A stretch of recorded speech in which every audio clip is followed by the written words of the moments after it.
পরিষদের খাদ্য কর্মাধ্যক্ষ শাহানুর মণ্ডলকে গ্রেফতার করল রাজ্য পুলিশের বিশেষ টিম। অভিযোগ, টাকিতে বেআইনিভাবে জমি দখল, ভয় দেখানো এবং একাধিক জমি সংক্রান্ত অনিয়মের ঘটনায় তার বিরুদ্ধে দীর্ঘদিন ধরে অভিযোগ জমা পড়ছিল। টাকির বেশ কয়েকটি জমিদার পরিবারের পক্ষ থেকেও তার বিরুদ্ধে লিখিত অভিযোগ দায়ের করা হয়েছিল। এছাড়াও 2021 সালের বিধানসভা নির্বাচন ও 2022 সালের পুরসভা নির্বাচনের পর এলাকায় হিংসা ও আতঙ্কের পরিবেশ তৈরির অভিযোগও রয়েছে তার বিরুদ্ধে। সেই সব অভিযোগের ভিত্তিতেই তদন্ত শুরু করে পুলিশ। বুধবার সকালে টাকির শাকচুড়া বাজার এলাকায় টাকি রোডের ধারে বাড়ি থেকে প্রায় 100 মিটার দূরে অবস্থানকালে তাকে গ্রেফতার করে পুলিশ। বর্তমানে তাকে হাসনাবাদ থানায় রাখা হয়েছে। গোটা ঘটনাকে কেন্দ্র করে রাজনৈতিক মহলে শুরু হয়েছে জোর চর্চা।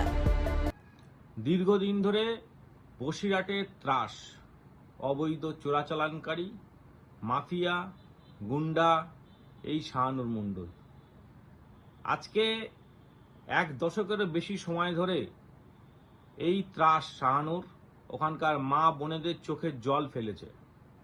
ওখানকার প্রত্যেকের ঘর বাড়ি লুট করেছে, জমি জমা লুট করেছে, অবৈধভাবে ভোট পর্যন্ত লুট করেছে।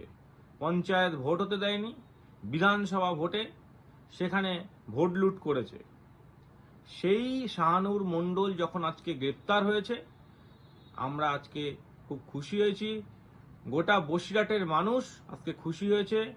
মুখ্যমন্ত্রীকে ধন্যবাদ দিতে চাই যে এইভাবে দুর্নীতিমুক্ত সমাজ গড়ার জন্য যে প্রয়াস উনি চালাচ্ছে তাকে সাধুবাদ জানাচ্ছি। ব্যুরো রিপোর্ট, রাত দিন নিউজ নেটওয়ার্ক। উত্তর চব্বিশ পরগনার